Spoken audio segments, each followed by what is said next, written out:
Hey everyone, welcome back to my channel and welcome to another video. In today's video, I am going to be sharing with you my tips and advice for year 11. So when I went into year 11, I had no idea what to expect, especially because the previous 2 years exams hadn't even been sat.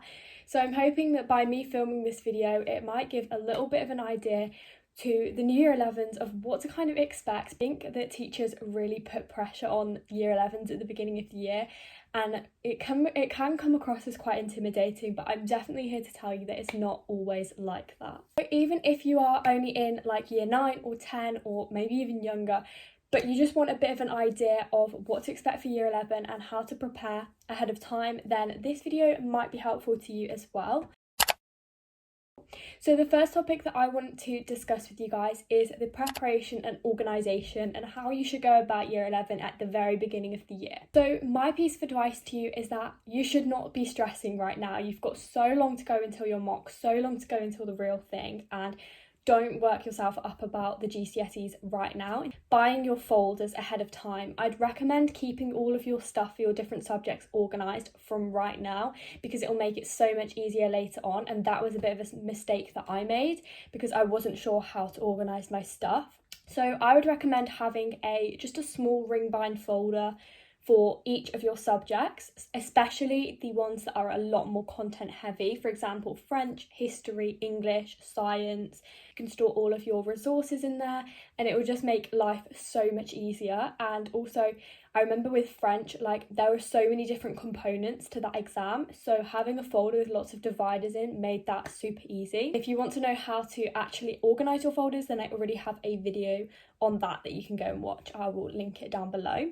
Okay, next thing that you should do to prepare is print out your specifications. So this was one of the most helpful things I did in terms of my revision. Basically, the specification is the exam board's, I want to say, list of like all the content in your exam, what they examine on, what the questions are going to be about, what you need to know, etc.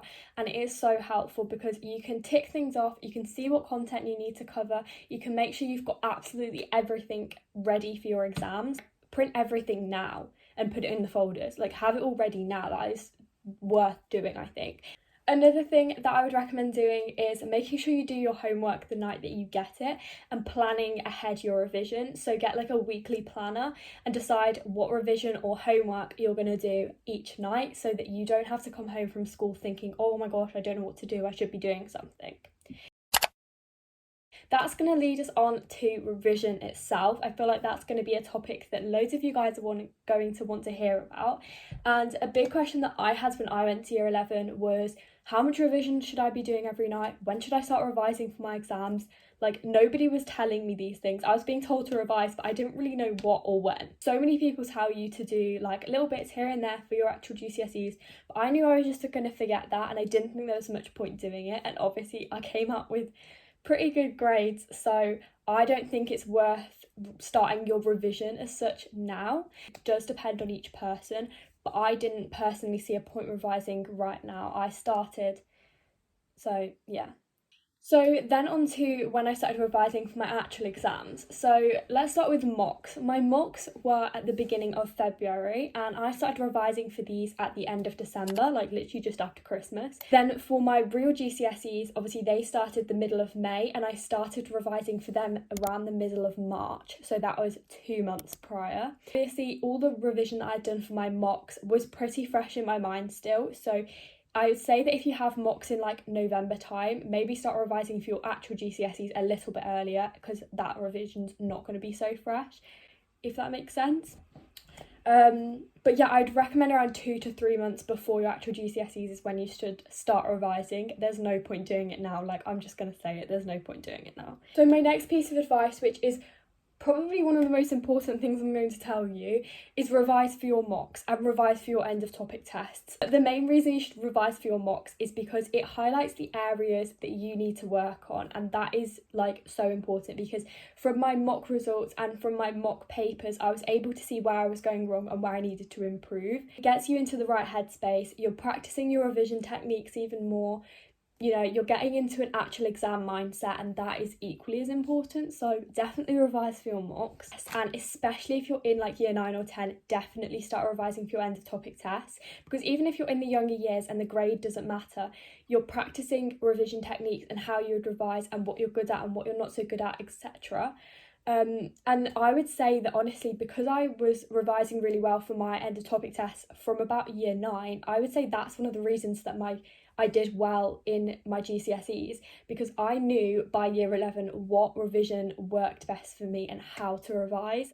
So then on to kind of like what revision I did each evening. I have so many study vlogs and study routines on my channel. So if you do want to kind of know like more of my routine for GCSE revision, then go and check those out. But from time to time, in the first term, I would do about an hour, maybe 2 hours of revision, homework each night. Then when it came to actual exam season and revising for my exams, I'd do around 1 to 3 hours a night, which does sound like a lot, but that's just what worked best for me. I don't think there's a specific structure of what you can do. It is just what works best for you. But if you're doing a little bit each night, that's going to be helpful. But definitely take days off, like 100%. Even in exam season, I would never revise on a Friday. Like, I just told myself that was a day I needed to have off, and that stops you burning out, kind of. So I am going to do videos on my TikTok of how I got my grades in each subject specifically and the specific advice for those. However, my favourite ways of revising, if this might be some inspo for you, was writing my notes beforehand. Then around a few weeks before the exams, I started making those notes into mind maps to stick on my wall. And then during exam season, it was only active recall and past papers. And then the final thing that I wanted to talk about quickly that is like revision based is the fact that your grades can improve drastically in a year. For example, this time last year, so like September of year 11, I remember getting a chemistry test back and I got grade 6, which, by the way, that is really good. But I knew that I wanted to get like really high results in chemistry, as I wanted to do it at A level. By my February mocks, I was getting 9s. So that's just a bit of evidence for you that your grades can definitely improve. Okay, my next topic, which is so important in your year 11 journey, is your teachers. For me, my teachers were a big part, because you can use them to your advantage. If your school doesn't have a sixth form, you're obviously the oldest people in the school. You gain so much respect from teachers. You feel so much more mature. I just found that teachers treated us so much better from the difference in year 11, year 10, was that I just felt like I was treated so much better by the teachers. Like, it was really weird. Utilize them to your advantage, like I said. Ask them as many questions as possible. I'm really bad at like asking questions in class. I absolutely hate it.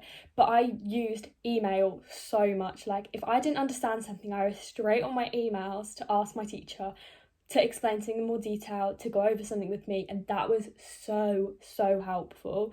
That could be the difference between a grade for you, like, because they'll be happy to help you and it's worth it, honestly. Second thing, go through past papers with them. So I'm not saying that this would be something you would do this early on, but maybe towards your mocks or your GCSEs, if there's a subject that you feel like you're either struggling on or you just want to get the highest grade you possibly can, ask your teacher if you can go through a past paper with them. This is probably more directed at like essay subjects, because obviously like math, it's like right or wrong. So this for history, I went through so many past papers with my teacher. She would give me like feedback. I would do another one, give it back, improve, etc. And that was really helpful, and I kind of wish I'd done that for like more subjects. I feel like that would have been really good. The final thing that I'm going to be talking about in this video is the social aspect of year 11, and the fact that aside from the stress of exams, it was my favourite school year by far, and it turned out to be one of like the best years for me, because I honestly felt like I was so much more mature and responsible. Like, you do get that feeling. Friendships had really settled down. Like, it was just a good year. So even though you know it's going to be stressful if you're in year 11 right now, make the most of it as well, because the fun aspects and the social aspects of it are really good. Exams are such a small part of year 11. Like, teachers make it out to be the whole thing, but in reality, like, you have 2 exam seasons and that's it. Like, there's a lot that we don't really think about that we should. Just look after yourselves, keep your mental health in check, because that is important. Don't stress yourself out too much, especially this early on. If you ever need any kind of advice or you have any questions about how to go about anything regarding year 11, then always message me. I'm happy to help. So yeah, that's the end of today's video, and thank you so much for watching. If you did enjoy it, remember to subscribe down below. Bye guys.